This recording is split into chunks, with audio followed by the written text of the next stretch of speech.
Hello and welcome back to the World Leaderboard, the podcast where we rank every politician to tell you who's winning and who's losing each week.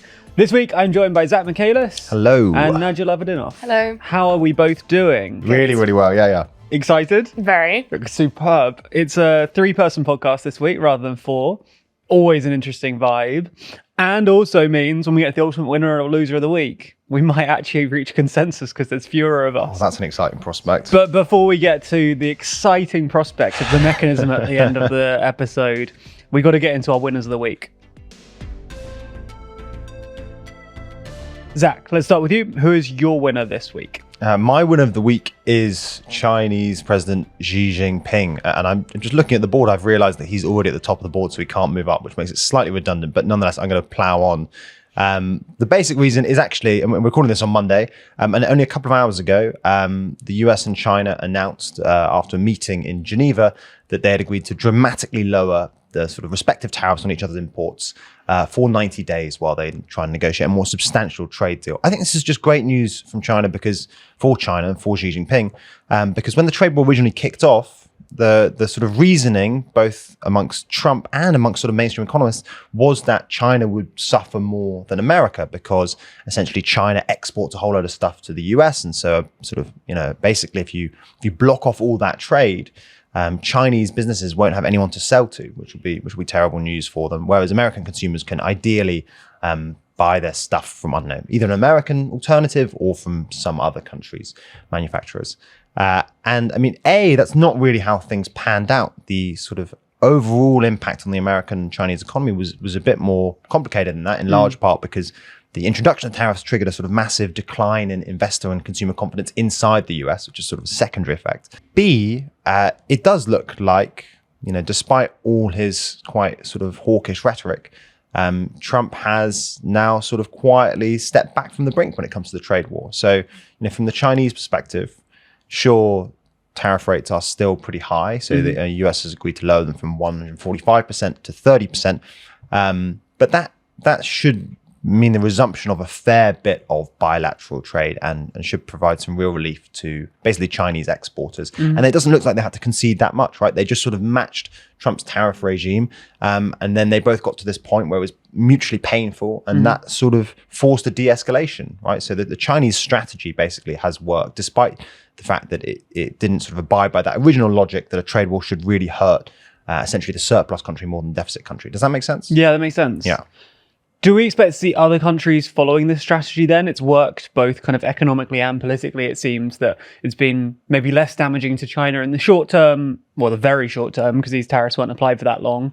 And also, everyone kind of thought this might be a strategy to get around Trump, that if you just kind of stonewall and you say, well, we're going to tariff you back, that might be a good strategy. So do you think this is something that other countries are going to try if and when Trump reapplies major tariffs more globally?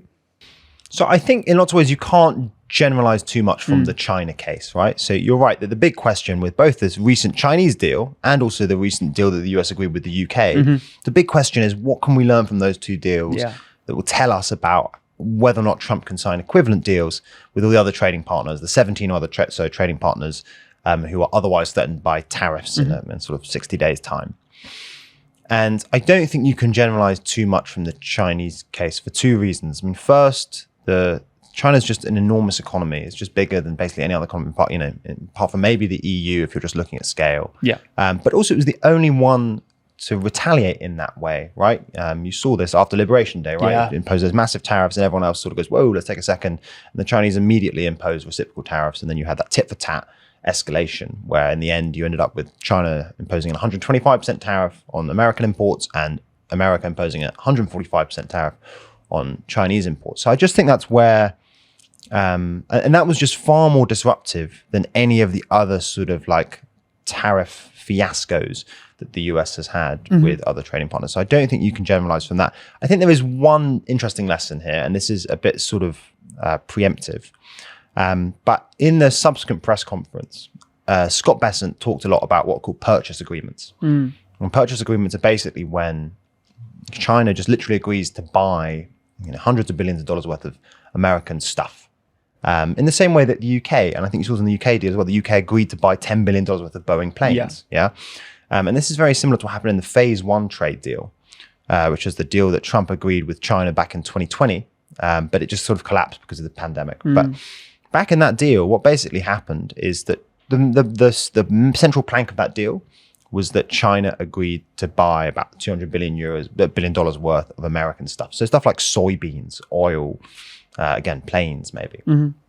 And those, Trump loves those things because it's very sellable, right? You can just go to a soybean, you can say to both the American electorate and soybean producers, look, China has agreed to buy billions of dollars of soybeans. So many beans. And everyone goes like, yes, man, the art of the deal. Yeah, more. Who doesn't like beans? Yeah. But they're not actually, I mean, it depends what you want, but like, they're not really a very good deal from the American perspective for two reasons. I mean, first, they probably don't like change the sort of actual fundamental structure of the world economy meaningfully, right? Like people in Trump's team are talking about big concepts like reindustrializing America and closing the overall trade deficit and, basically maintaining technological hegemony over the Chinese or whatever. Getting them to buy loads of soybeans doesn't really do that, right? It's good for soybean manufacturers or exporters in the US, and it's a good thing to sell to the American electorate, but it doesn't change like the underlying structure of the global financial order, which is what at least some people in Trump's team want to do. And the other thing is that, and this is something that Jean-Claude Juncker did very successfully back in the first term, is if you're one of the affected countries, what you do is you just say something you were already going to buy, and you go, we'll do that. So that is what, by the way, the UK did. Yeah. British Airways were not going to change their planes. They were not going to not buy Boeing planes. I know there's been a whole fiasco with Boeing, but British Airways have always bought Boeing planes. It was never part of their business plan to move away from them.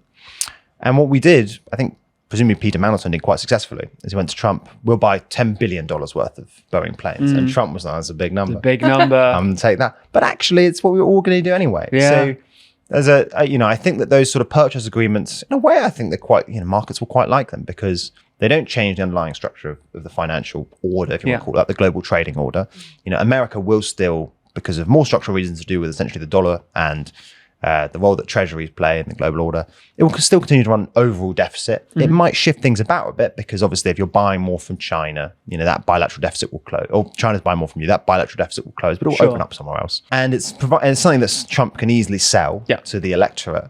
But yeah, it won't cause a sort of upheaval that the markets were worrying about when Trump sort of first started slapping massive tariffs on all of those countries. I mean, maybe that's unfair. It is worth saying that, again, there are still a 30% tariff on Chinese imports. That's pretty massive. And there is this sort of 10% universal tariff that Trump is still, he didn't let off with the UK, for instance. And maybe that will make a big difference, although there's a pretty strong consensus among most mainstream economists that won't meaningfully fix like the trade deficit or any of that. But I think, in the aggregate, it does look like we're moving towards, in the aggregate, it looks like purchase agreements can be a key part of any future trade deals with America's trading partners. And that's sort of fine. Yeah. Like, it's not that deep. On the Trump point, Trump isn't moving this week. Oh, spoiler there. But obviously, he and America are the other side of this. What do you think this tells us about America, and what does it mean for America, the fact that this deal has been reached? There was concern previously that far less stuff was being shipped from China to the US. There were worries about supply shortages that were going to hit American consumers. Obviously, that will all take a while to work back out again in the supply chain, but kind of longer term and also short term too. What impact do you think this has on America, the fact they're making this deal? Is this a good or a bad sign for like the average American? So I think it's hard to say whether or not it's a good or bad deal for the average American. But what I think this does suggest tentatively, and again, caveats are worth sort of keeping in mind about whether or not that 30% remaining tariffs goes down or whether or not that 10% flat tariff eventually evaporates. But this all does suggest that Trump is basically responsive to both political and market pressures, right? In that's probably why he's wound down some of his more aggressive tariffs. And if that's the case, that means that we will be looking at a much more sort of status quo 4 years, a less tumultuous 4 years than I think many people were assuming a couple of weeks ago, right? Back then there was always talk about how Trump doesn't care about the stock market. Trump doesn't care about his approval ratings, or at least he was talking, he was basically getting fake approval ratings and saying my approval ratings are as high as ever. Yeah. And I think this is, both the recent trade deals plus actually the softening of rhetoric, all suggests that actually Trump is responsive to both those things, as he was in his first term, and that Trump does care when the stock markets crash, and especially when bond prices rise. And to be honest, if Trump is constrained by those things in the way that most presidents are, that really squeezes the amount of political space he has, and it makes it look far more likely that Trump 2.0 will end up looking a lot more like Trump 1.0, right? And again, that sort of contradicts the received wisdom a couple of weeks ago when everyone was talking about how like Trump 1.0 is going to be far more radical. Trump 2.0 is going to be far more radical than Trump 1.0 was, right? And that this time, the whatever it was, the gloves are off, and he's really going to throw things around. But I think it looks like he's been sort of squeezed a bit by both the markets and the electorate, and that we're moving towards a more sort of classic Republican presidency in lots of ways, right? Yeah. Well, he's not moving this week, but interesting to hear a little bit about Trump, as we always insist on. Xi Jinping there ung up at the top of the board. Big win for Xi. Also a big win for Big Soybean, it sounds like. So all kinds of movement. Nadia, who is your winner of the week? Yes. My winner of the week is Turkish President Erdogan.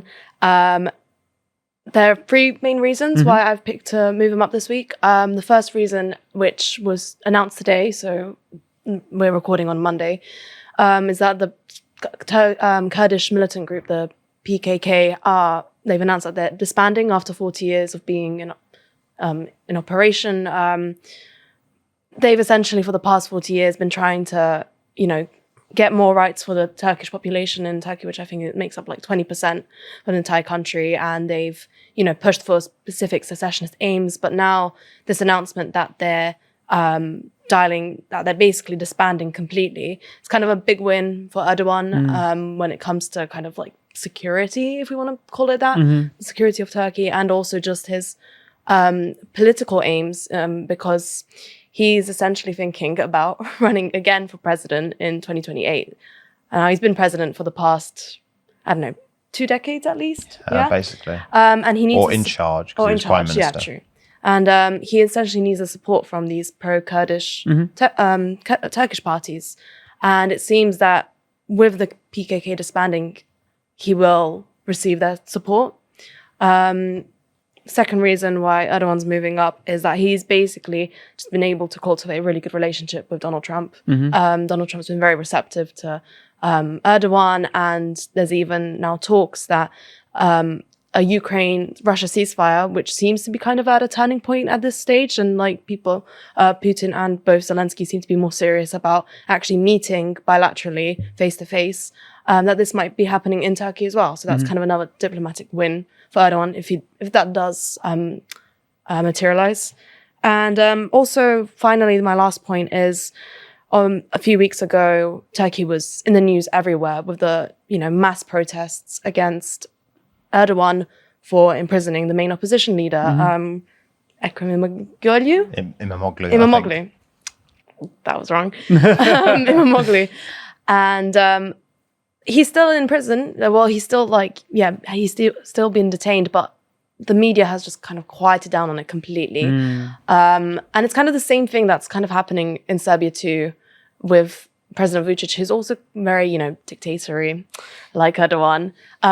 Mass protests, which were like widely reported on, and there was a big movement, and now it's kind of all dialed down back a bit, and the focus has shifted away from Erdogan.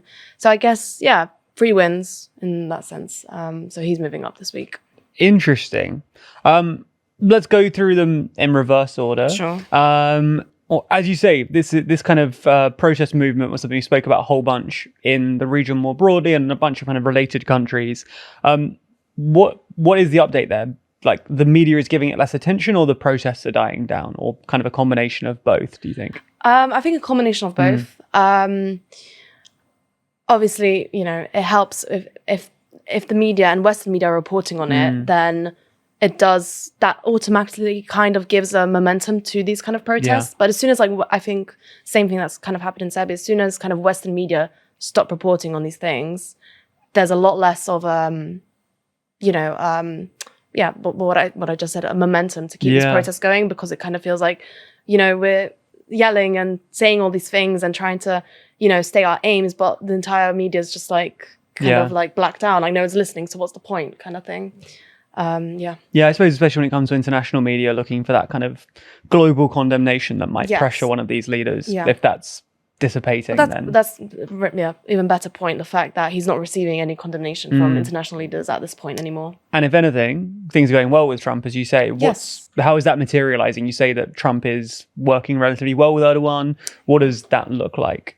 There's a lot that's been going on now, and I don't want to spoil my next movement down. Okay. But we can kind of see that Trump is being, as he was in his first term, to be fair, quite receptive of Erdogan, and they kind of appreciate that they kind of appreciate each other's leadership styles, and they found kind of common ground in these certain things. That's what's been reported. Yeah, no, you probably know more. There's definitely there's an ideological affinity, and like clearly, I do think Trump has a bit of a penchant for strong men. Yeah.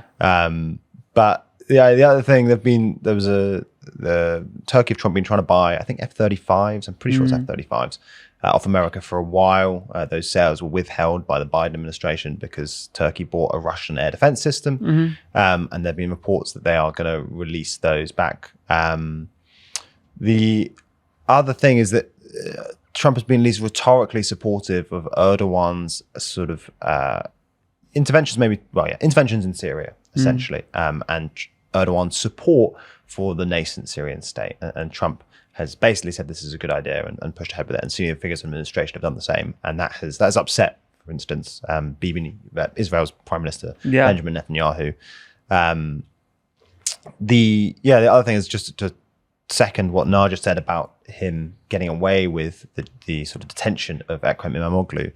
Yeah, he basically gambled that Trump wouldn't mind, and that's clearly worked out. And he also gambled that the EU would be too worried about upsetting him in such a delicate geopolitical environment. Yeah.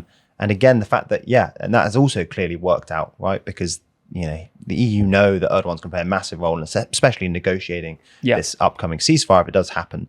And so they really don't want to get on the wrong side of him at this point in time.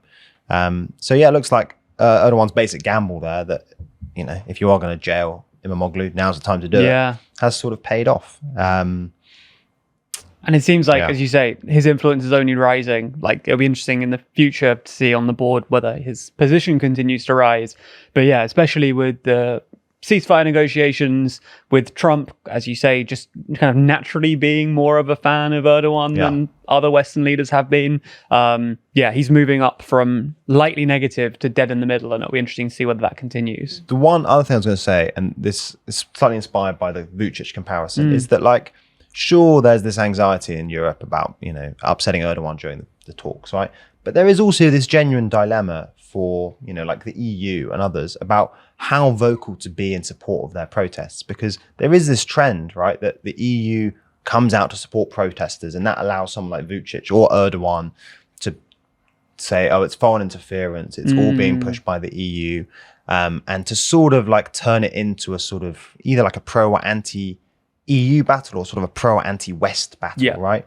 And one of the things that made the Serbian protests relatively successful is the fact that they like covered a sort of why they weren't about like joining the EU, for instance, in the same way that some of the protests in places like Ukraine were back in the 2010s, the color revolutions.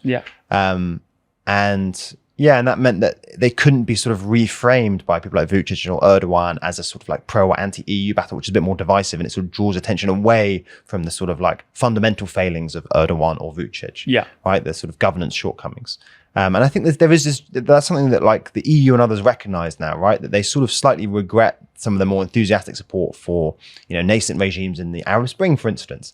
And they're now caught in this dilemma when they see protests against autocrats.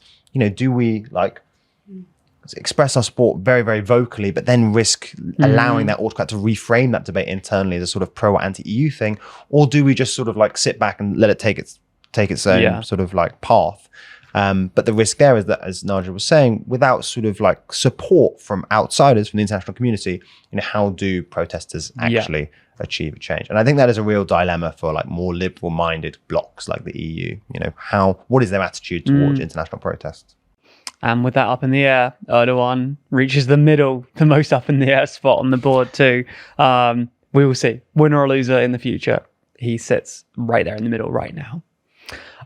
Before we move on to the audience suggestion, I wanted to quickly shout out not Too Long Our Magazine, but instead our poster, Every Alliance Explained, which if you're interested in stuff like the leaderboard and about international relations and how these countries are working together, who Trump likes, who he doesn't, this is maybe something that'll be interesting to you, because our poster runs through, in admittedly quite confusing detail, every alliance or every major alliance that shapes the world stage and shapes how countries interact with each other. And we have found ways of looping these countries together, as you can see from the graphics on screen, that bring together these different alliances and show you who's connected to who and how all of these continents and these countries interlace and overlay and complicatedly work together. And it's a little wild. It's hard to trace all these things, but I think the poster itself is hopefully a good illustration of kind of the global community and how people work together, and it's like a demonstration of that. And also hopefully it's just a vaguely cool looking kind of flowcharty diagrammy thing. So if you're interested and you want to pick up a copy, you can use code WorldLeader to get 20% off any of the designs of the poster. And if you haven't already seen from the on-screen graphics, there are 3 different designs to choose from. So knock yourself out. Get all 3 if you want. That's code WorldLeader for 20% off, just for the next week or so. Okay, so the audience suggestion this week is leader of the Taliban. Does anyone want to have a go at pronouncing their name? I wrote it down, but... I wrote it down. I copied Rory. I was inspired by Rory's little pronunciation guide. Oh, you've got a guide. Okay, a few weeks ago. I don't know whose name it was. Yeah. Did he do it? Okay, see, I remember what you mean. Yeah. Sorry. Go on, give it a go, Nadia. Mullah Hibatullah Akuzatu. Sounds pretty good. Doesn't sound right. I don't know. I can't it. Leader of the Taliban. Zach, winner or loser this week? I don't. The week to week goings on, I'm not that familiar with, but I think in general, the last, let's say, 18 months or so have been generally positive for the Taliban, mainly because various multilateral institutions and also certain countries have been sort of moving to relieve sanctions pressure on the Taliban. And that is just a sort of tacit recognition of the fact that whatever role we sort of hoped, or we say we, the sort of international community hoped sanctions might play in pushing the Taliban to a more liberal politics, maybe, has just failed. And that, the Taliban are pursuing, sort of unsurprisingly, their very sort of hardline Islamist version of governance. And that the sort of sanctions imposed on them are probably just exacerbating the already massive suffering that, many normal Afghans are currently facing. I think the most notable sort of vehicle for sanctions relief is the UN's Mosaic framework at the moment. But I think it is also worth saying that actually, so far there is not sufficient support within the UN to get that through. So it remains very much an open question. But there was still a few $100 million, basically dollars worth of sanctions relief provided via the World Bank. Not sanctions relief, but aid provided via the World Bank. The only other caveat I put in here is that obviously, if aid does start flowing more meaningfully and sanctions are relieved, that some of that gain might be offset by the global reduction in foreign aid that's currently being led by Donald Trump. Yes. Nadia, agreed with that? Or? Yeah, I kind of do agree with Zach that generally going well for the Taliban. I think the most recent kind of sign that that things are going well is that Russia removed them from the terrorist organization list. So I think every single country in the world recognizes the Taliban as a terrorist organization and don't actually recognize their rule in Afghanistan as legitimate. But Russia recently, I think like 2 weeks ago, removed them from that list. It's for a few reasons, but the main being that Putin is facing some problems with IS in Russia. Like, last year there was the whole, the massacre at the concert hall just outside of Moscow by IS fighters. So he wants to appease the Taliban whose goal in Afghanistan is to get rid of IS as well. And you've also got Iran as well that are also trying to cozy up to the Taliban. So even though the entire world is kind of like, doesn't recognize them at all, we're kind of seeing these, this axis kind of forming of, Well, this is slightly evil axis vibes. Axis, well, Russia, I don't know what Iran, to name Afghanistan axis. If the Taliban are an axis, it's rarely a good thing, is it? No, but it's forming. Okay, well, it's forming and they're moving up on the board. They're being added and moving up. Let us know in the comments who you want to see us add next week. What are you going to do? The top suggestion in the comments next week, within reason, will be added to the board or moved on the board if they're already there. Also, we've seen some people saying that with this many faces on the board, it's becoming increasingly complicated to tell who's who, and some people asking for flags to be put next to them. At least for the moment, we're not going to put flags next to it because we think that might actually make the board even more full and chaotic and horrible. I understand the desire for it, but I don't actually know it makes life better. The solution we do propose, though, is a very generous member of the audience has created a website called worldleaderleaderboard.com, entirely unaffiliated with us, but it tracks week by week, and you can even scroll back through previous weeks to see the leaderboard and how it stood at the end of each week. And on that website, you can click on any of the faces you're not familiar with, and it will tell you exactly who they are. So if there's anyone you don't recognize and you want to find out who they are, potentially including the leader of the Taliban that we couldn't pronounce today and won't remember in 2 weeks' time, you can click on him on the website and it will tell you exactly who it is. So thank you to whoever it is that's made that website. It's very cool. And you should check it out if you're interested in finding out who everyone on the board is. Anyway, let's move to our losers of the week. Okay, Zach, let's start with you. Who is your loser of the week? My big loser of the week is obviously Crown Prince of Saudi Arabia, Mohammed bin Salman. This is something we've covered over on the global channel. But there's sort of two reasons. I mean, the first is that even before the recent crash in oil prices, which is reason number two, the Saudi economy was struggling a little bit. You know, there's this very grand plan under the sort of name Vision 2030 to diversify the Saudi economy away from oil.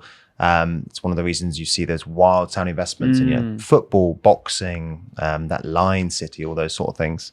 And it's struggled so far. I mean, non-oil GDP has increased, but you can do that just by pouring money into those sectors, right? Even if those investments are fundamentally unproductive, it's still investment. And at the same time, they've been spending so much money, not just via the Saudi state, but also by the Saudi Sovereign Wealth Fund, and that they've started running some pretty massive budget deficits and issuing a lot of debt. I think Saudi Arabia was the largest emerging market debt issuer last year. And that's something that's, you know, historically the Saudis haven't had to run massive deficits. They obviously have enormous oil revenues. And the fact that they are having to run pretty massive deficits does suggest that plans aren't necessarily going to plan. But the more acute issue for MBS at the moment is the crash in oil prices. For people who don't really follow commodity markets, oil prices have fallen from about $80 a barrel at the start of this year to about $60 per barrel now. That might not sound that dramatic, but it's worth keeping in mind that the all-important number for the Saudis is what's called the break-even price, right? Which is like how much oil has to be trading at internationally for the Saudi budget to balance. And Bloomberg Economics currently estimates that that's at about $100 a barrel, right? So oil has to be trading about $100 a barrel, assuming current output persists, for the Saudi budget to break even. And obviously $60 per barrel is well below that. And the other thing that makes this slightly more worrying for the Saudis is that in the first 3 months of this year, they ran a deficit representing about 3% of GDP, right? Maybe a little bit more, like 2.5% GDP. And obviously, if you translate that to an annual figure, that would imply a sort of annual deficit of 10% GDP, which I think is a good way of like sort of putting these numbers in context, right? Because obviously we're talking billions and millions here, and what does it even mean? A 10% budget deficit is just massive by any standards. And obviously, you know, Saudi Arabia has a massive cash pile. It obviously is a very reliable source of revenue and oil revenues. But I think that, you know, even the Saudis will admit that that is suboptimal. Interesting.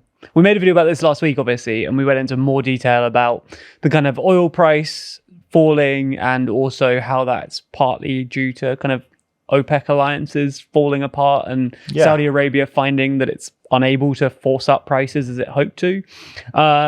Do you want to talk a tiny bit about that? Because Saudi Arabia were attempting to kind of artificially push up prices, and then not only has that not seemingly worked, but also now prices are lower than when they even started. So how did the cartel, which actually OPEC is one of the ones on the poster. Oh, is it? It's on the poster. So one of the alliances. How did that fall apart? Because seemingly that's a pretty strong grouping of people who have aligned interests, you would have thought. Well, OPEC and now OPEC Plus, right? Because obviously it now includes Russia and a couple of other smaller states. It's obviously ideologically very, very diverse bunch. Yes. You know, it's not, sometimes it's sort of caricatured as just like basically the Gulf states, but it's not. It now includes a whole lot of African countries. It has at least temporarily included Southeast Asian countries like Indonesia and South American countries like Brazil for a bit. And this means there's always a risk of individual countries cheating the cartel, right? Especially when you're trying to push for really high prices, because, you know, the Saudis wanted everyone to cut production so that we could push prices to $100 a barrel or something like that. And obviously when prices get even near that, you know, if you're a small country with a slightly more strained finances than, let's say, Saudi Arabia, you're very, very tempted to just quietly, you know, you're Angola, for instance, just double your output, make a whole load of money. That's, you know, the political incentives are massive. Yeah, exactly. And, you know, that is exactly what's happened. I think notable sort of cheaters include the UAE, Kazakhstan, and Iraq. I mean, Iraq is a good example, right? Iraq is a very poor country.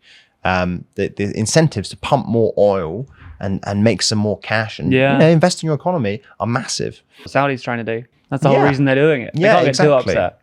And also, of course, and you know, if you're imagine again, if you're Iraq and you're looking at Saudi Arabia, which already has just hundreds of billions of dollars in its foreign exchange reserves, you're going, well, I mean, I can see why you're happy to withhold production for a bit, but I sort of need the cash. Anyway, and so that's exactly what's happened. This has happened in the past, by the way. OPEC has been around since the 70s. Every so often, there are periods when people start cheating the cartel, and the Saudis have, and I'm not sure this actually fits into this trend, but historically what the Saudis have done is they've deliberately pumped a whole load of oil to bring prices really, really down, because the Saudis can pump oil very, very cheaply. They have it's very, very easy to pump Saudi oil. It just comes out the sand, basically. And they have a very efficient business in Aramco that does the pumping for them. And that means that Saudis can make profit, you know, even when oil prices are $20 a barrel, right? But again, if you're Iraq, you know, you're basically, your oil producing economy is not as developed. It's probably slightly harder to pump in the first place. And that means that when prices go lower, you actually start really breaking even or even making a loss in some cases, right? And the Saudis have done this before because they deliberately basically push the price of oil down. It means that countries like, you know, the cheaters basically start making a bit of a loss, suffering a little bit, and then the Saudis go, you learn your lesson. They go, yes, we'll never do it again. And then the cycle restarts.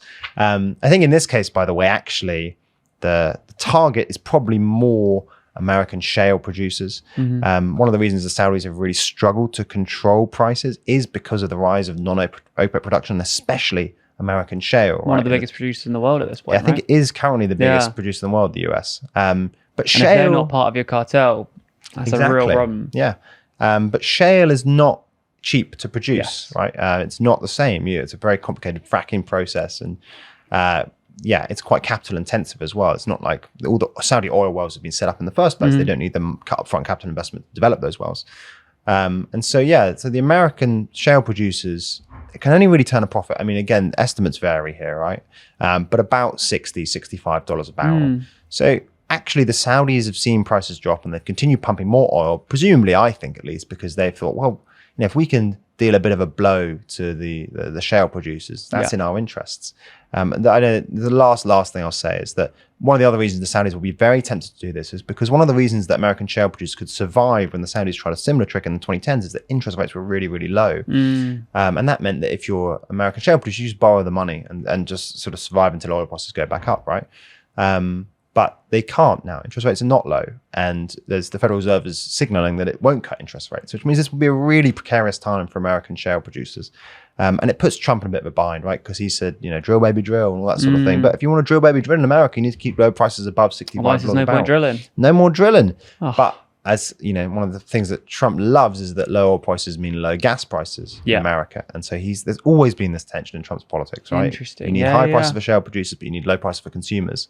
And basically the Saudis are forcing him to choose in lots of ways. And I think, the Saudis have timed it very, very well because they want him to choose the American consumer. And they've timed it well because obviously inflation is still running higher than Trump and co would like, right? So the Saudis are basically daring and be like, go on. You want higher prices? See if the American consumer accepts that. See if the American consumer accepts, inflation back up to 3-4% of GDP, especially with your tariffs as well. I think that's quite a lot of the rationale, right? I think the Saudis do want to cripple American shale. Okay, so that is Saudi Arabia moving down from the middle to the lightly negative. They've been bouncing around a bit. Be interesting to see where they land. Nadia, who is your loser of the week? Yeah, my loser of the week is Israeli Prime Minister Benjamin Netanyahu. No way. The main reason being is that Trump has basically turned his back on him, and I think, and many commentators say, for good.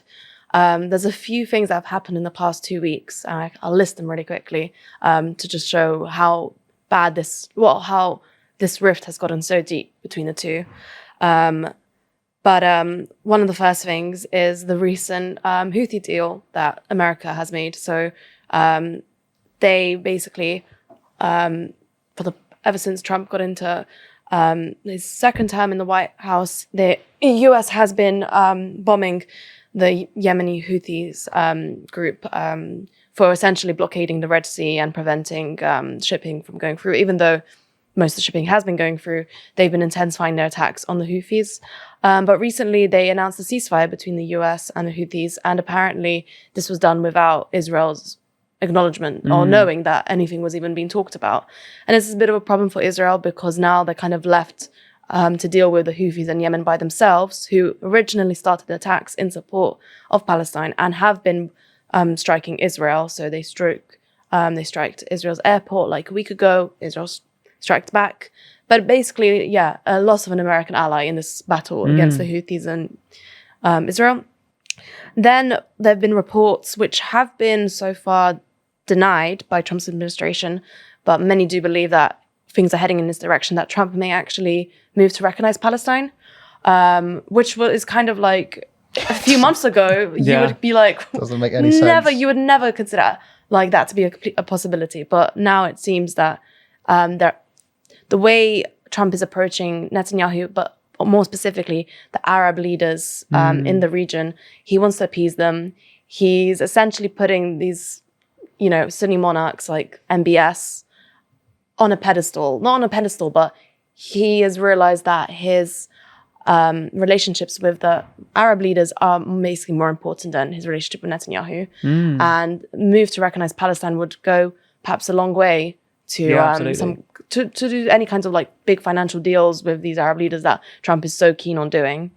Third and second to last point, that Trump is negotiating some kind of nuclear deal with Iran, which again is not what Israel wants at all. In fact, Trump fired his security advisor, Mike Waltz, a week ago, over reportedly because Waltz was in direct talks with Israel behind Trump's back to kind of, it was kind of pushing against the deal and kind of wanting to wage war against Iran, and Trump fired him, and Trump's now restarted these talks, which is a major diplomatic U-shift as well, and obviously not great for Israel, whose main enemy is Iran. Last final point is that Trump has also reportedly cut off all direct lines of communication with Netanyahu. So that's like... Oh, really? Reportedly. Oh, wow. Wow. So that's pretty big. So he's going down. He's going down. He hits the bottom of the board alongside Trump, a reoccurring feature of your list as well. It does seem then that a lot of this is Trump pushing Netanyahu down for various reasons, kind of shifting alliances away from Israel, from his kind of natural base there towards the kind of other Arab states. And because they have never been pro-Israel, that has also shifted Trump's politics, it seems. What do you think is driving that change? Is that to do with the nuclear deal and the politics of it? Do you think it's more of an economic decision? As you say, there's that at play too. Yeah. This is a major shift. Yeah. What do we think has led Trump down this route? I'll say briefly what I think. Okay. I think it's economics. I think he sees these Arab leaders like MBS, like who we just talked about, as, really great businessmen who he can do loads of great deals with, like soybeans or whatever. Big soybeans. Yeah. I think it's purely economic. I don't think he can get any kind of big soybean deal with Netanyahu, but I'm not talking about soybeans necessarily, but I think he just sees deal with all these Arab leaders, and I think that's kind of just what pushes him towards them instead of Netanyahu. Do you agree, Zach? I think that is definitely part of it. There was a really quite a funny moment, frankly, at the Davos summit when Trump gave a speech when MBS, because the Israeli state doesn't have massive cash reserves in the same way that those Gulf monarchies do. And MBS promised to buy 600 billion. That's a massive number. That's 50% of Saudi Arabia's GDP, right? Buy $600 billion worth of American products. Wow. Over the next decade. And Trump just sort of like freewheeling at the Davos summit was like, maybe we round up to $1 trillion? I don't know. You can just imagine MBS being like, that's tough. But clearly, he sees that he likes just big cash piles. And the Gulf monarchies have those big cash piles. I also think the oil thing we were just talking about comes into that. He will be anxious about how much control Saudis and co have over oil prices. Yeah. The one other thing I think is worth maybe two other things I think worth mentioning when it comes to what's motivating the shift. The first is that I actually think some of it will be coming from his base. So Mike Waltz was fired, in large part because he was pushing for basically war with Iran, at least according to reports. There's a good piece by Responsible Statecraft on this. Came out a while ago. But you saw it in that, like, a lot of his base voted for him because they wanted America first foreign policy. And America, that going to war with Iran slightly at the behest of Israel, or slightly, in tandem with Israel, is the opposite of America first. I mean, that would be the most disastrous war of all wars, right? And you saw, I don't take this commentary seriously normally, but Marjorie Taylor Greene, for instance, who is, the sort of ultimate Trump hype woman maybe, but coming out on Twitter and saying, what are we doing? Even considering war with Iran, right? And when Marjorie Taylor Greene is having a go at Trump, that there was really widespread upset at his policies there. So I think that's one other reason is he's responding to his base. Again, you should also keep in mind this comes sort of at the same time as that U-turn to do with tariffs, right? I think there's quite a lot of U-turns going on with Trump at the moment. And I think lots of it is responding to basically electoral pressures.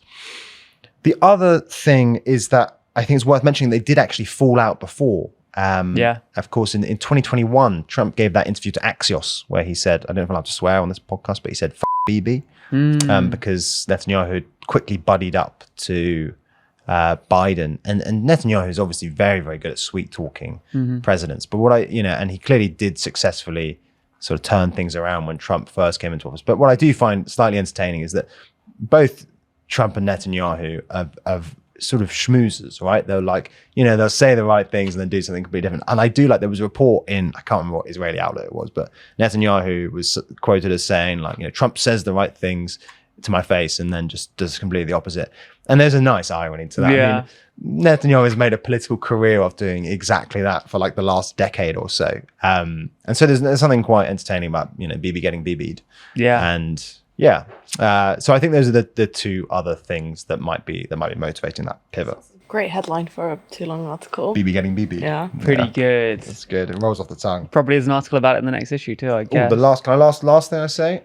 Go on. One little final thing. Go on. It's just that it's all happening at the same time as the EU is really souring on Israel in a way that it wasn't before. I think Nigel might be a better place to fill people on this, but I think it was Macron who first said that he's going to consider recognizing the two-state solution. the Palestinian state, and then also I think Belgium and I think actually the Netherlands, one of the Dutch ministers said the same thing.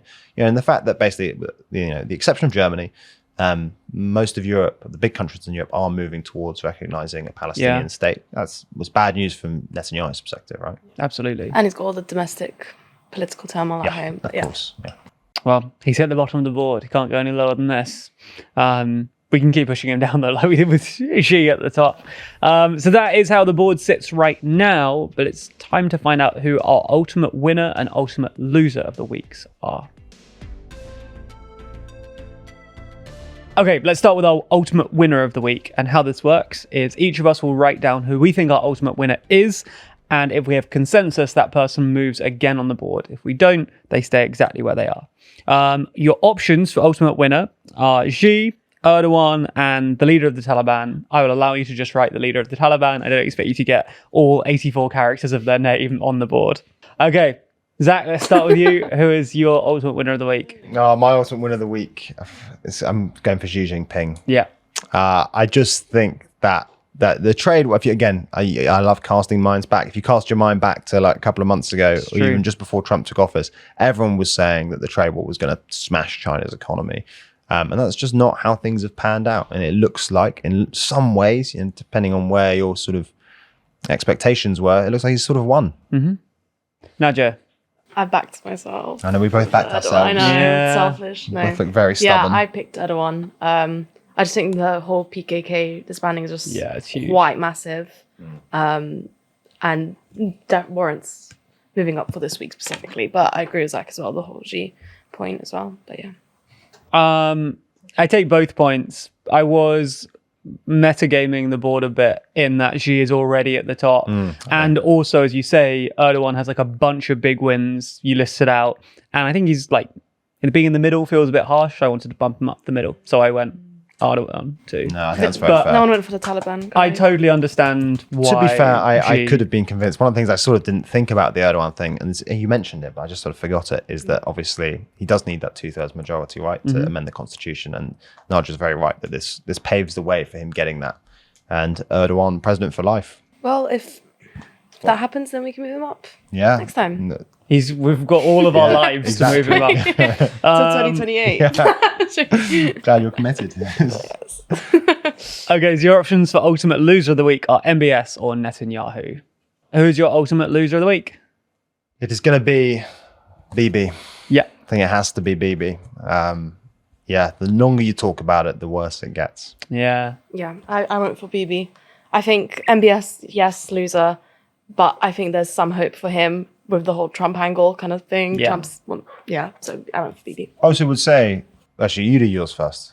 Well, I was thinking BB is already at the bottom, so it does feel like a it's waste. just gaming But equally, it. that being said, Yeah, Netanyahu, it has to be.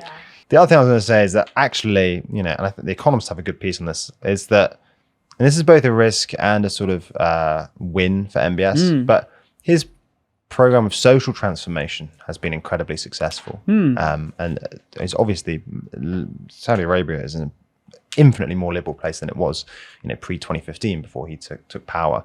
The risk there is obviously that he's basically squashed the religious clergy, the sort of ultra-conservative ulama, and sort of historically Saudi politics has been defined by this balancing act between the sort of more liberal-minded, basically Saudi family and the ulama. Whether or not that squashing has sort of been achieved in part by promising average Saudis, normal Saudis, a higher standard of living, basically. And if the economy slows, you might see a slight resurgence of the ulama, who clearly are sort of resentful of how fast Saudi Arabia has been liberalized. Interesting. But he stays where he is on the board, as does Netanyahu, ultimate loser of the week. He still stays at the bottom of the board because, unfortunately, there's no lower to go. We need to expand the mechanism. We could vote on changing the mechanism, but at the moment, we'd have to fit it in somehow. So I don't know. That stresses me out of it. So for the moment, Right, we won't talk about that now. the constraints of the mechanism remain. The mechanism reigns supreme. Hail.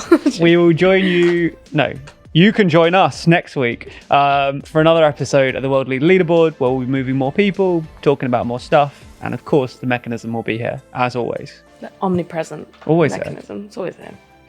See you next week. And Zach, let's start with you. Who is your loser this week? My big loser of the week is Israel's Prime Minister Benjamin Netanyahu. I think That's my loser. That is... I'm all over the place today. Sorry, it's not my loser. That's not just loser of the week. Let's try this again. Zach, let's start with you. Who is your loser of the week? Just fucking written a whole load of shit.